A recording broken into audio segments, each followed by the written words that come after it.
नमस्कार दोस्तों। आज का टॉपिक है हमारा सटकर्म। तो जैसा हम किसी भी लेक्चर को जब स्टार्ट करते हैं तो सीधे लेक्चर में तो कूद नहीं पड़ते।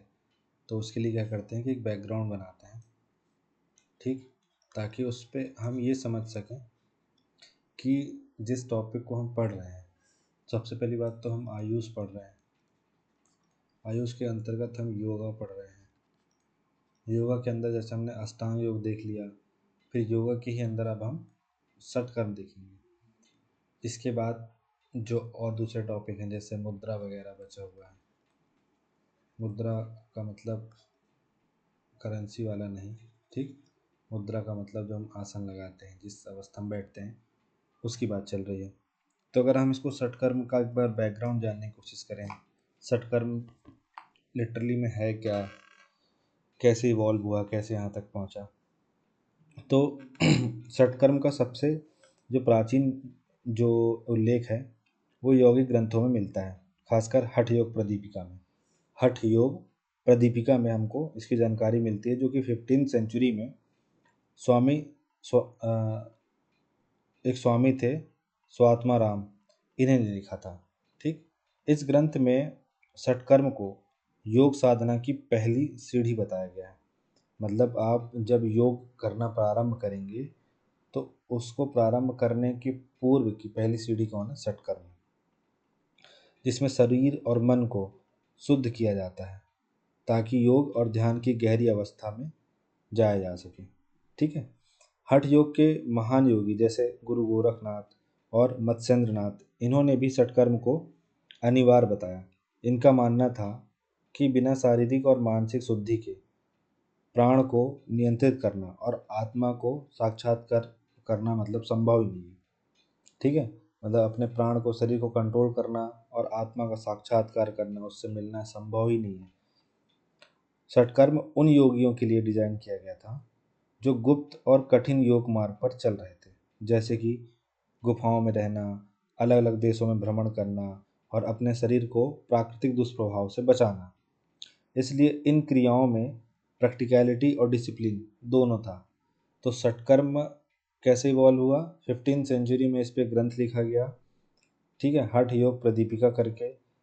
तो इसके बाद इसमें बताया गया कि ये जो प्राण है, ठीक है, मतलब जो योग साधना हम शुरू करेंगे, उस योग साधना की पहली सीढ़ी है सटकर्म। इसके बाद फिर गुरु गोरखनाथ और मत्स्येंद्रनाथ, ये जो थे, जैसे कि देखिए, जो मत्स्येंद्रनाथ की गुफाएं आपको मिल जाती है उज्जैन में, ठीक। तो भर्तृहरि के गुरु थे मत्स्येंद्रनाथ। तो जो हठ योग को मानने वाले जो हैं, तो उसमें गोरखनाथ और मत्स्येंद्रनाथ इनका नाम आता है। तो ये कहते हैं कि जो आपका प्राण है और जो आपकी आत्मा है, उसके बीच जो साक्षात्कार होना है वो कब होगा? जब आप सटकर्म क्रिया करेंगे, ठीक है।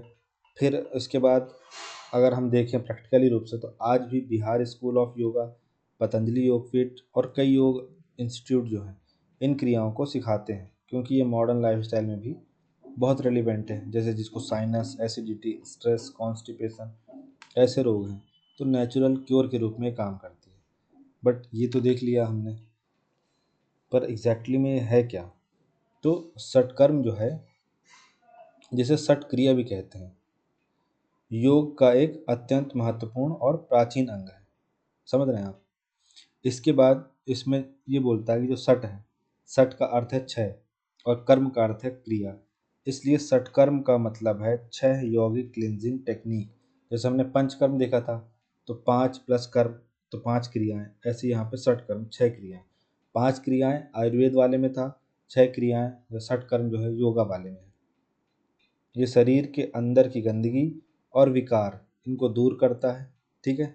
जैसे देखिए क्या होता है कि जैसे आपके घर में अगर बाइक होगी, कार होगी, साइकिल होगी, एसी है, वॉशिंग मशीन है, फ्रिज है, टीवी है, कूलर है, कुछ भी है, तो all these things are machines.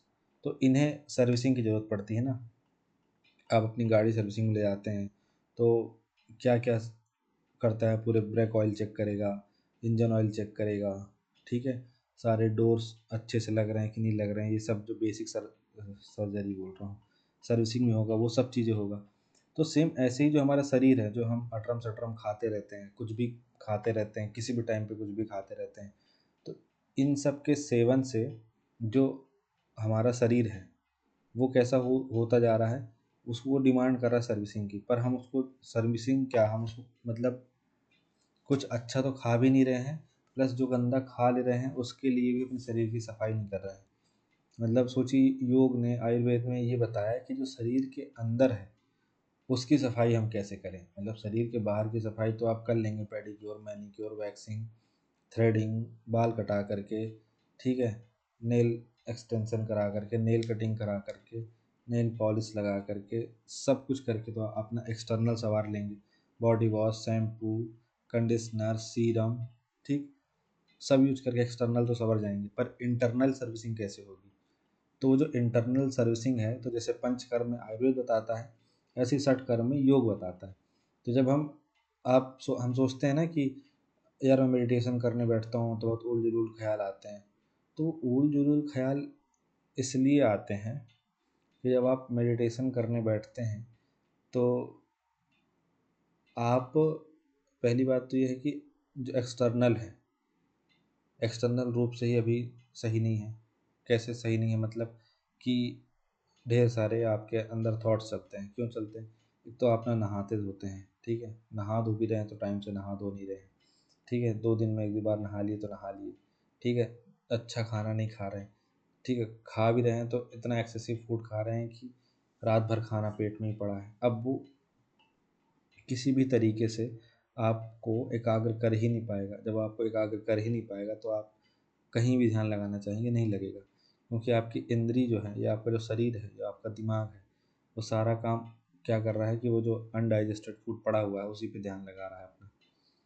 तो सेम ऐसे ही ये जो षटकर्म है, जब आप योग में घुसेंगे, योग में इन्वॉल्व होना चाहेंगे, अपने आत्म से साक्षात्कार करना चाहेंगे, तो ये बोलता है कि हम पहली सीढ़ी हैं कि पहले हमें पार करो, पहले इन 6 क्रियाओं को निपटा लो, इसके बाद फिर बैठो बढ़िया चटाई लगा के ध्यान करने, ठीक है।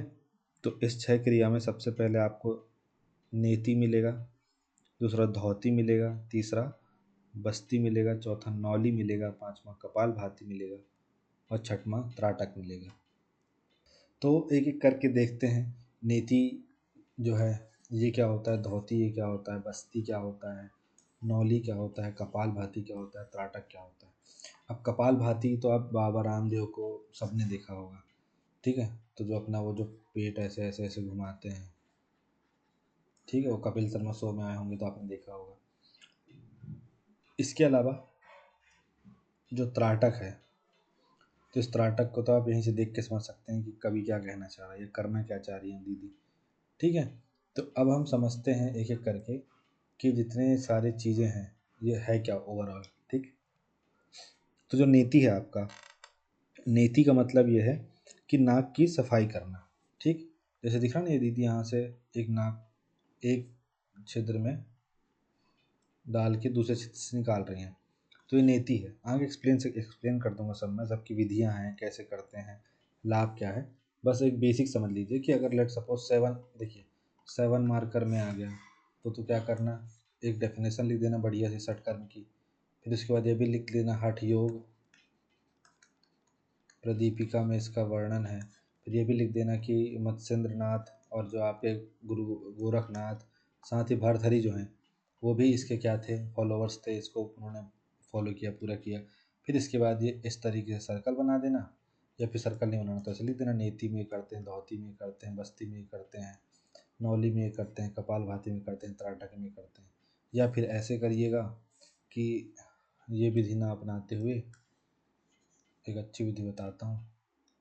यहाँ पे लिखिएगा षटकर्म, ठीक, यहाँ पे लिखिएगा नेति, फिर यहाँ पे लिखिएगा विधि, ठीक है, फिर यहाँ पे लिखिएगा लाभ।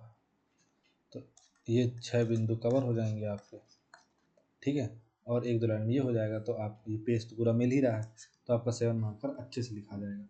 और कंक्लूजन में भी लिख दीजिएगा कि आज के भाग दौड़ भरी जिंदगी थकना मना है तो षटकर्म करना पड़ेगा ही पड़ेगा, ठीक। तो नेति में क्या करेंगे, नेति में नाक की सफाई करेंगे, ठीक है, नियति नहीं, नाक की सफाई करेंगे, नोज क्लिनजिंग। फिर धौती, तो धौती क्या है, पूरा डाइजेस्टिव जो ट्रैक है उसकी सफाई करेंगे, स्टोमक क्लिनजिंग करेंगे। जैसे दिख रहा ना, ये जो कहाँ गई, ये जो जिज्जी बैठी यहाँ पे, तो ये क्या कर रही हैं, ये जो धागा है ये इट्स अ काइंड ऑफ, धागा नहीं है मतलब एक जैसे कपड़ा है ये, जो कि इतना चौड़ा है, ज़्यादा इतना चौड़ा होगा, ठीक है, और अच्छा खासा लंबा है ये। तो इसको क्या करा रही हैं, ये अपने धीरे धीरे मुख के अंदर से प्रवेश करते हुए यहाँ पेट तक लेके जा रहे हैं, ठीक है। अभी कैसे लेके जाते हैं सब देखेंगे। तो पूरा डाइजेस्टिव ट्रैक जो है उसकी सफाई करेंगे, ईसोफेगस से वो अंदर जाएगा पूरा, ठीक है। फिर नौली, तो पेट के मसल्स को घुमाकर अंदर के अंगों का मसाज करना। नौली क्या है, ये देखो ये है नौली, ठीक। अच्छा कपालभाति माफ़ कीजिएगा, मैंने गलत बोल दिया था। नौली जो है, नौली में ऐसा घुमाते हैं, ठीक है, ऐसे पेट घुमाते हैं। तो पेट के मसल्स को जो है घुमाकर अंदर के अंगों का मसाज जैसा करना, ठीक है। फिर बस्ती में क्या करते हैं, तो जैसे एनिमा होता है ना, सेम बस्ती है, मैंने पंचकर्म में आपको बताया था। जैसे कि क्या होता है कि जो ऐसे इसमें जैसे एक पात्र है, इस पात्र में औषधि भर दी जाती है, जल के साथ चाहे दूध के साथ चाहे अन्य किसी भी चीज़ के साथ।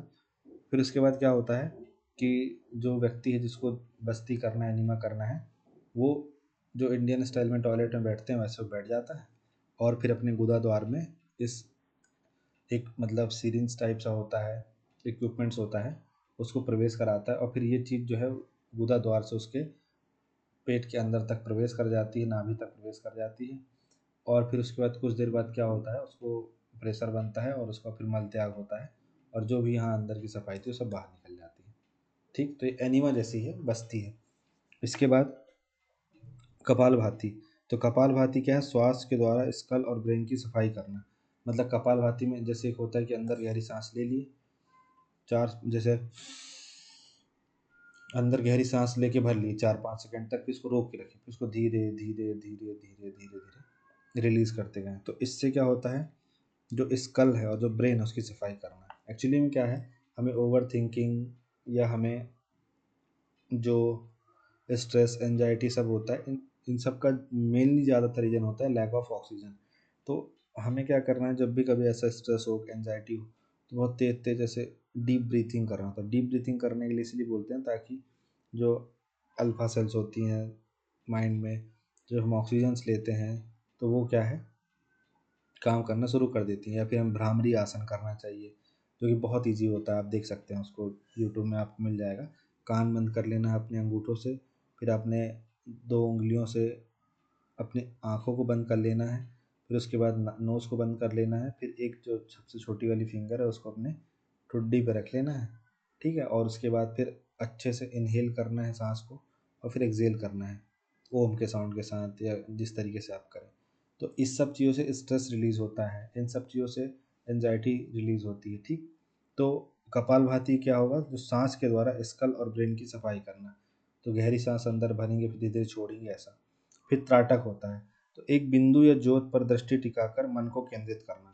मतलब अपनी आँख खुली करके उस ज्योत को देखते रहना अनटिल एंड अनलेस आपको आंसू ना आ जाए, ठीक। तो ये मतलब प्रक्रिया जो है, तो 6 चीज़ें हैं, मतलब नाक की सफाई हो गई, पेट की सफाई हो गई, फिर उसके बाद हाथों की सफाई भी हो गई, फिर पेट के अंदर की सारी मसल को घुमा लिए, फिर स्कल की भी सफाई हो गई, कपालभाति सब सॉस कर लिए, और त्राटक आसन करिए तो आंखों की भी सफाई हो गई। तो इस तरीके से जो 6 तकनीकें हैं, इस 6 तकनीक ने पूरा आपके मतलब शरीर को जो है हिला डाला पूरा।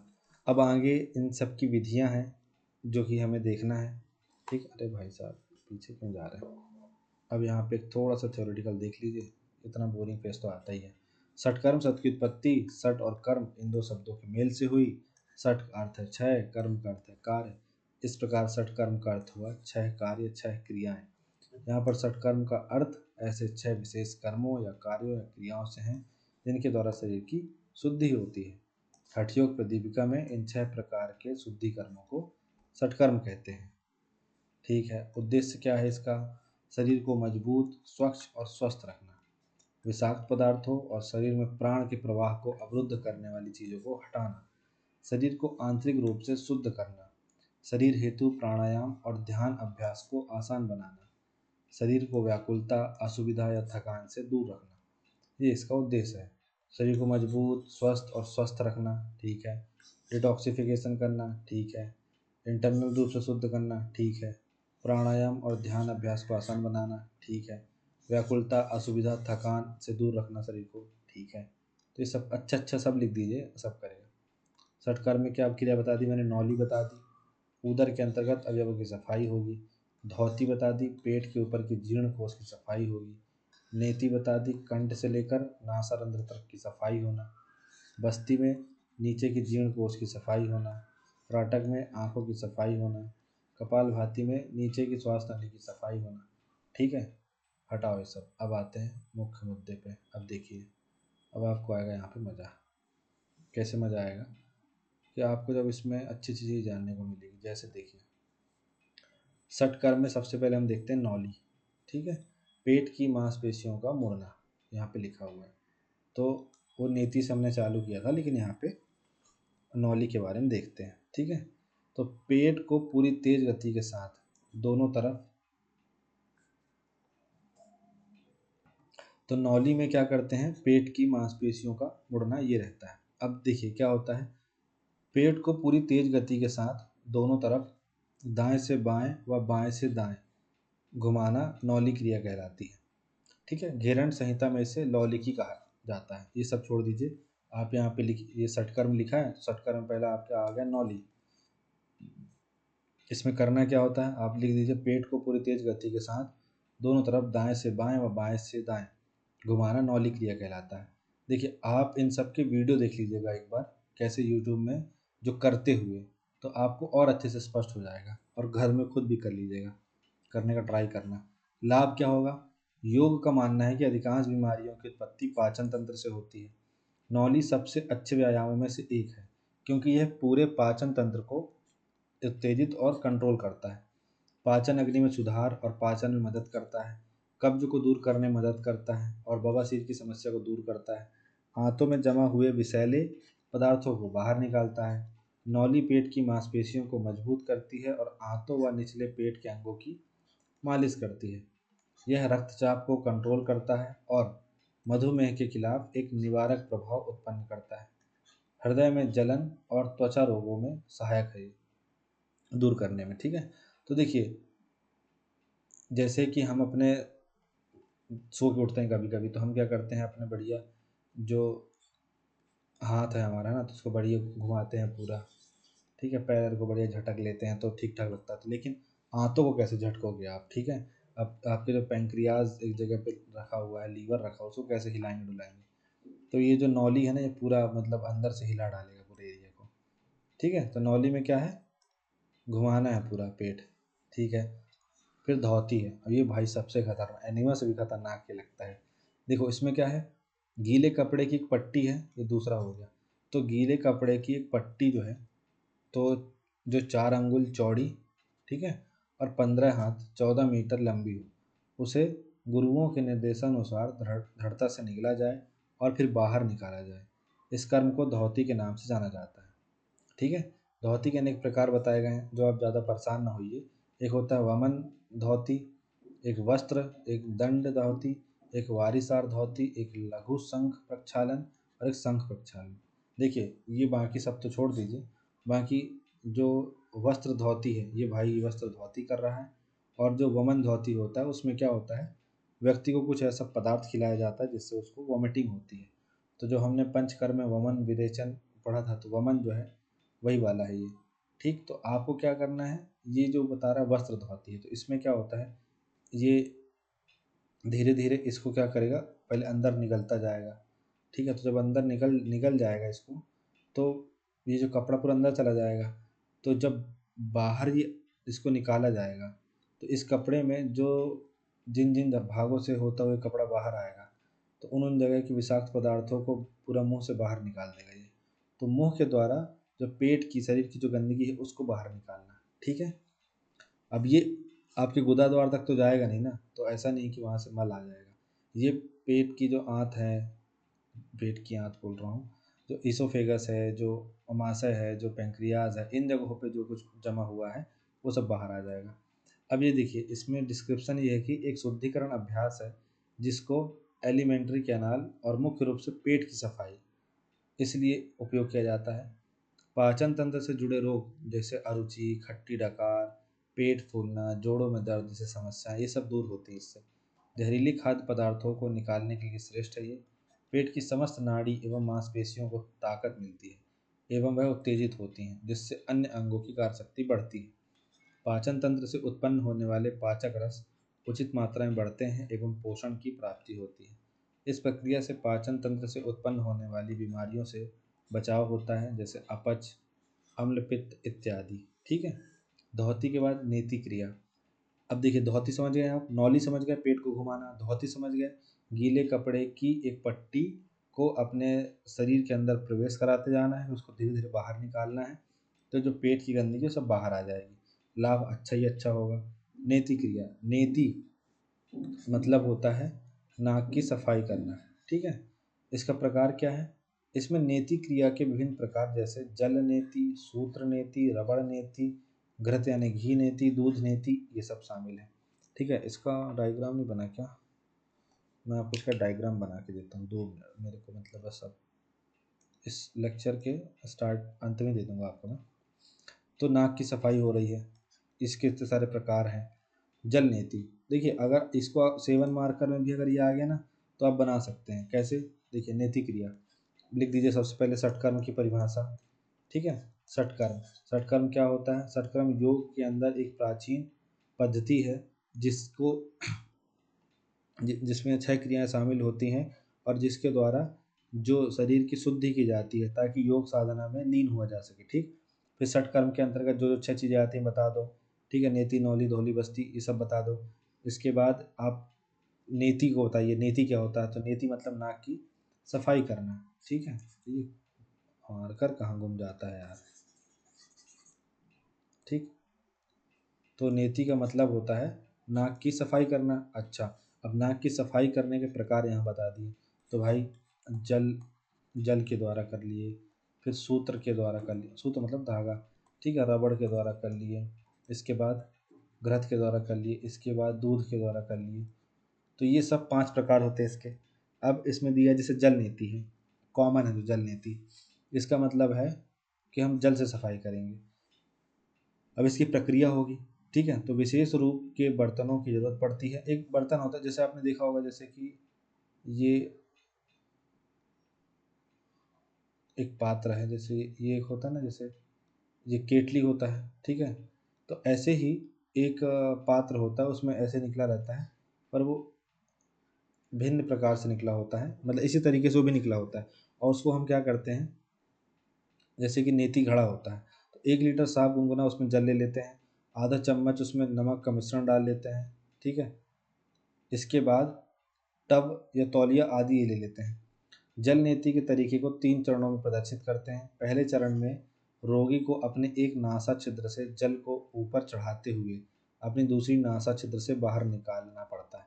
जैसे मान लीजिए कि ये नासा छिद्र हो गया, अभी एक इस नाक से डाल करके इस नाक से बाहर निकालना है। ठीक है। आगे की अवस्थाएं पहली अवस्था के सफल होने पर ही सफल हो पाएगी। ठीक है। आगे की अवस्था दी है क्या? नहीं दी है, मैंने हटा दिया था। ठीक है। तो इतना आप समझ गए, इतना ही मोटा माटी समझ के रखिए कि करना क्या होता है। अब यहाँ पे हम वो बी क्या करते हैं, बी एम एस या फिर ये सब बी एस एम एस, ये सब नहीं चल रहा है कि हम बहुत ज़्यादा डिटेल में घुसें, बट इतना आप समझ गए कि क्या करते हैं। अब नेति क्रिया जो है ये किस चीज़ में फ़ायदेमंद है? तो नेति क्रिया नाक, गले का मार्ग में जमाव को साफ, नाक जैसे नाक में म्यूकस जमा हुआ है, गले में कफ जमा हुआ है, इनको साफ करती है। आँख, नाक, कान, गले आदि की विभिन्न समस्याओं को कंट्रोल करती है। नेति नाक के भीतर के सारे मैल को दूर करती है। अन्य श्वसन जो साइनस वाइनस है, श्वसन संबंधी बीमारी है, कई लोगों को ज़िंदगी भर सर्दी ही रहती है। साइनोसाइटिस, गले में खराश, खांसी, अस्थमा, ब्रोंकाइटिस आदि भी को भी ठीक करने में मदद करता है। नेति आँखों से जुड़ी समस्याओं के लिए बहुत फायदेमंद है। यह कान की कुछ प्रकार के विकारों के लिए फायदेमंद है। यह अतिरिक्त गर्मी को दूर करके मस्तिष्क पर सुखदायक और शीतलता प्रदान करता है। तो हमने क्या क्या देख लिया? हमने नौली देख लिया, धौती देख लिया, नेति देख लिया। ठीक है। और बस्ती भी देख लिया है। बस्ती नहीं देखा, बस्ती आएगा। तो नौली देख लिया और धौती देख लिया, नेति देख लिया। अब बचा है बस्ती। अभी 3 और बचे हैं। अब बस्ती देखते हैं। तो बस्ती में क्या है? इसमें कुछ नहीं है, जैसे मैंने आपको बताया था कि इसमें क्या करना होता है। बस्ती का द्वारा मुक्ताहय पक्वाशय का शोधन होता है, पाचन एवं अवशोषण की क्रिया में मदद करता है और तंत्रिका प्रणाली को दृढ़ करता है। देखिए क्या होता है, जैसे हम कुछ सेवन करते हैं जब हम सेवन करते हैं कुछ खाने का, तो जो छोटी आंत में सेवन होने के सेवन बोलता हूँ, छोटी आंत में जब पाचन हुआ, उसके बाद फिर बड़ी आंत में जल का, खनिज का, इनका क्या होता है, से वो होता है, पाचन होता है। इसके बाद फिर क्या होता है, रक्त जो है, इनका जो भोजन का पाचन हुआ है, इसका अवशोषण कर लेता है। और फिर इसके बाद क्या होता है, अवशोषण करने के बाद फिर जब हम उसका यूज लाते हैं शरीर को क्रियाओं में, तो स्वांगीकरण होता है। पर जो अनडाइजेस्टेड चीज़ होती है, तो कुछ तो मल के द्वारा बाहर चली गई, बट मान लीजिए कि 500 ग्राम मल बना शरीर में, बट 500 ग्राम मल बना तो, बट हमारा जिस प्रकार से हमारी लाइफ स्टाइल है, हम रात को देर रात तक फ़ोन चला करके सोए, सुबह टाइम से नहीं उठे, ठीक है। अब कुछ लोगों को जैसे मान लो धूम्रपान दंडी का और खैनी लगता है प्रेशर बनाने के लिए, तो उनको नहीं मिला मान लीजिए। अब वो किसी ऐसी जगह पे गए हैं कि उनको नहीं मिल पा रहा है, अब उनका प्रॉपर डाइजेशन नहीं हो पा रहा है, तो उनके जो उनका जो जहाँ जो मल है, वो तो पूरे तरीके से परित्याग हो भी नहीं रहा है, प्लस उसकी वजह से जो शरीर के अन्य पार्टों में भी गंदगी जा रही है। तो ऐसे लोगों के जिनका ढंग से डाइजेशन नहीं हो पाता है, या फिर डाइजेशन हो गया तो ढंग से उनका मल परित्याग नहीं हो पाता है, तो ऐसे लोग क्या करते हैं, इनके लिए बस्ती एनिमा इसकी प्रक्रिया अपनाई जाती है। ठीक है, तो वो जैसे इंडियन स्टाइल में टॉयलेट में आदमी बैठता है, वैसे स्टाइल में बैठ जाते हैं। इसके बाद क्या होता है, एक पात्र होता है जो ऊंचाई पे थोड़ा सा रखा रहता है, उसमें जो घोल है कि उसको किस तरीके से बस्ती दी जा रही है, मतलब हो सकता है उसमें वो दूध हो, शहद हो, और अन्य जो जौ वगैरह सब मिक्स होता है, एक पानी वाला होता है, गुनगुना पानी वगैरह सब होता है। तो ऐसे अलग अलग चीज़ों का द्रव्य लिक्विड एक पूरा बना रहता है, और फिर क्या होता है, उसको अपने गुदा द्वारों से प्रवेश कराता है। तो उससे क्या होता है, जो उसका नाभि तक वाला एरिया है उस पर पूरा वो भर जाता है, और फिर कुछ क्षण पश्चात उसको प्रेशर आता है, और फिर वो पूरा जो अंदर की गंदगी सब गुदा द्वार से बाहर निकल जाती है। इस तरीके से उसके जो नाभि के नीचे का क्षेत्र है, या जो मल इकट्ठा होने वाला जो क्षेत्र है, वो सब साफ हो जाता है। तो उस व्यक्ति की जो पाचन की, अवशोषण की जो क्रिया है, वो सब सही हो जाती है। ठीक है, पकवाशय का शोधन हो जाता है, उसका नर्वस सिस्टम भी बढ़िया चलने लग जाता है। तो बस्ती क्रिया को आप जो है एनीमा से समझ सकते हैं। और जिनको कब्ज की समस्या हो भाई साहब, तो एक बार तो चले ही जाओ, एनीमा करा लो।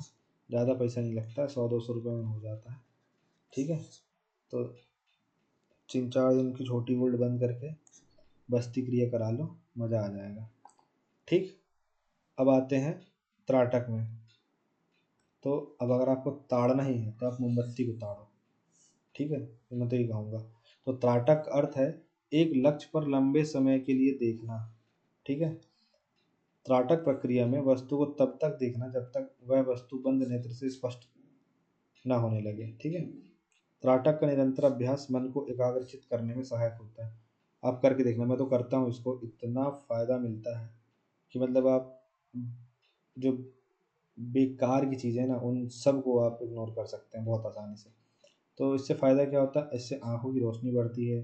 षटकर्म अथवा प्रक्रिया क्षय शोधन विचित्रताएँ, मतलब स्मृति एवं एकाग्रता को बढ़ाता है। क्या लिख देते हैं, अंतर्ज्ञान एवं इच्छा शक्ति की क्षमता को बढ़ाता है ये। तनाव कम करने में मदद करता है ये। अवसाद और चिंता को कंट्रोल में रखता है ये। अनिद्रा से दूर रखता है ये। ठीक है, मस्त नींद आती है। तो ये सब चीज़ इसमें होता है। 3 प्रकार से त्राटक होता है, एक होता है अंतः त्राटक, एक होता है मध्य त्राटक, एक होता है बाह्य त्राटक। ठीक है, अब इसमें आप देख लीजिए तकनीक क्या है इसकी। मन की एकाग्रता को त्राटक कहते हैं। ऐसे बहुत से विकर्षण हैं जो एकाग्रता में बाधा डालते हैं। त्राटक इसी एकाग्रता को सुधार करने में मदद करता है। त्राटक के चिन्ह हैं मोमबत्ती की लौ, क्रिस्टल हॉल, एक शिवलिंग, यंत्रमंडल, पूर्ण चांद, एक तारा, उगता या डूबता सूरज, एक चक्र, ओम का चिन्ह, या अपनी खुद की परछाई। मतलब आप इन चीज़ों को ताड़ सकते हैं, इन चीज़ों को देख सकते हैं एकदम, जब तक कि जैसे मान लीजिए मोमबत्ती की लौ है, सबसे अच्छा यही है कि आप बंद कमरे में बैठिए, और जिस प्रकार से जिज्जी बैठी हुई हैं, इसी अवस्था में आप, या तो इस अवस्था में बैठ जाइए आप। ठीक है, बिल्कुल इसी अवस्था में बैठ जाइए, और मोमबत्ती एकदम सामने रहे आपकी निगाहों के। ठीक है, और इसके बाद अब ये तो धीरे धीरे घटती जाएगी, तो आप भी ऐसे ऐसे होते जाएंगे। ठीक है, लेकिन आपको यकीन, आपको पता ही नहीं चलेगा कि कब आपकी निगाह यहाँ से आपकी निगाह यहाँ तक पहुँच गई। ठीक है, ये जो सफ़र है आपको पता ही नहीं चलेगा। लेकिन हाँ, आपकी जो एकाग्रता है वो बहुत बढ़िया हो जाएगी। तो मोमबत्ती की लौ को ताड़िए, क्रिस्टल हॉल मतलब एक शिवलिंग जो है, शिवलिंग शिव जी को ऐसे देखते रहिए, देखते रहिए, देखते रहिए, देखते रहिए, जब तक आप दोनों एक दूसरे में विलीन नहीं हो जाए। ठीक है, फिर कुछ भी जैसे हिप्नोटाइज करते हैं तो एक ऐसे हिलता नहीं रहता, उस टाइप से चाँद को देखिए, चाँद को देखते रहिए। ठीक है, चाँद को देखना है, असली वाला, असली वाले चाँद को। ठीक है, आसमान में जो है, फिर तारे को देखते रहिए। ठीक है, जैसे मान लीजिए कुछ भी कोई सा भी ब्रह्म सप्तऋषि तारा पकड़ लीजिए, ध्रुव तारा पकड़ लीजिए और देखते रहिए। फिर एक समय के बाद ऐसा लगेगा कि वो तारा और आप जो है मस्त बातें कर रहे हैं। ठीक है, डूबता हुआ सूरज, उगता हुआ सूरज, किसी भी चीज़ को पॉइंट बना लीजिए। हालांकि इसे हमें इस बात की सावधानी रखनी चाहिए कि वह वस्तु भयभीत करने वाली ना हो। हाँ, मतलब ऐसा नहीं कि अब यहाँ पे वो खोपड़ी रख ली है ना, खोपड़ी रख ली और फिर उस पर ध्यान लगा रहे हैं, तो फिर वो दूसरा ही कुछ हो जाएगा। ठीक है, कि कैसे करें एमपीपीएससी की तैयारी 2 दिनों में, कैसे निकालें मेंस 5 दिनों में। ठीक है, फिर ये सब आप जादू टोना सीख रहे हैं, ऐसा नहीं करना है। तो त्राटक 3 प्रकार का होता है। एक अंतः त्राटक, तो आँखों को पूरे समय बंद रखें और प्रतीक पर ध्यान केंद्रित रखें। पहली बात, यदि कोई चिन्ह नहीं लिया जाता है तो भौहों के बीच स्थान पर ध्यान केंद्रित किया जा सकता है। मतलब आप की जो 2 निगाहें हैं, उनकी 2 निगाहों के ऊपर जो ये बाल की दुकान है, इनके बीच का जो क्षेत्र है ये, इसको ही क्या करना है आपको, ध्यान केंद्रित करना है। नासिका पर भी ध्यान केंद्रित कर सकते हैं, जैसे आप सांस ले रहे हैं, छोड़ रहे हैं, उसी को ही महसूस करते रहिए। ठीक है, 20-25 मिनट तक ये अभ्यास करना है, शरीर में विभिन्न चक्रों पर ध्यान रखना है।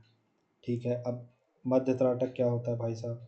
तो मध्य त्राटक ये होता है कि इस त्राटक में लक्ष्य शरीर के पास है परंतु खुली आंखों के बाहर है। ठीक, इसमें केंद्र एक बिंदु या प्रिय इष्ट देवता के अंग का हो सकता है।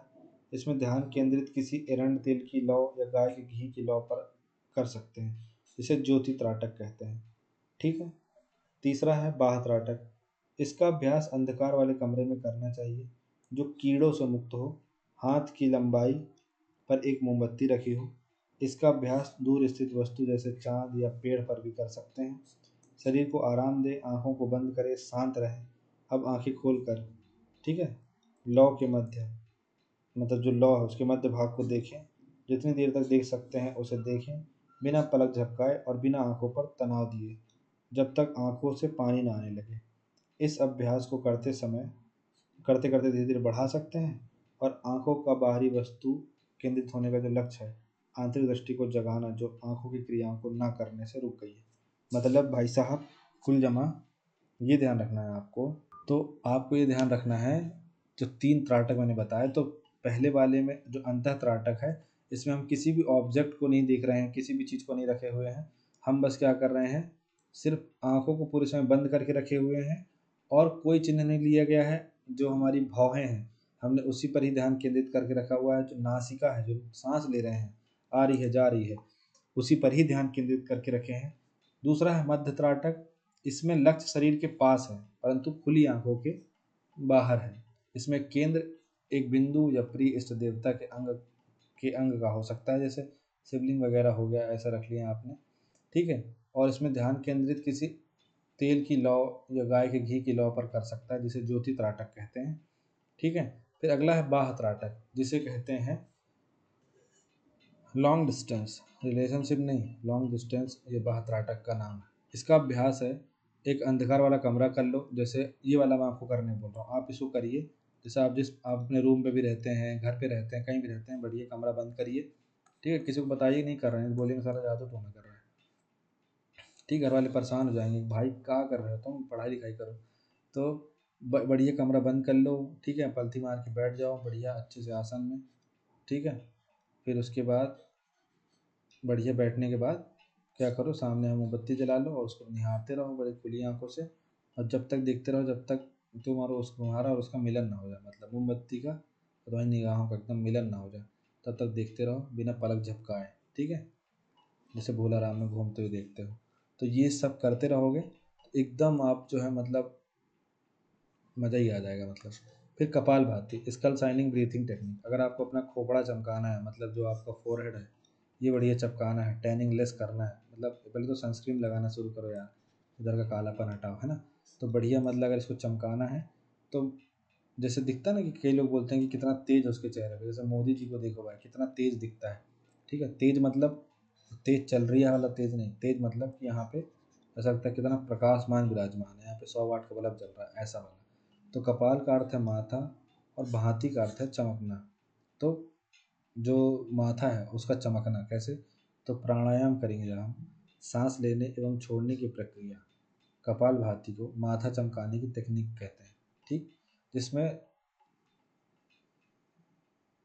क्या होता है कि जो श्वास लेते हैं हम, ठीक है, उसमें क्या होता है जैसे कि लोहार की धौंकनी बोल रहा है ये, इसको किनारे कर दो, मतलब कुल जमा इसमें कुछ नहीं है, आप एकदम अपना शरीर ढीला छोड़ें, मस्त अंदर तेज सांस खींचें और फिर उसको स्टोर रखें, उसको धीरे धीरे धीरे धीरे धीरे धीरे धीरे रिलीज करें।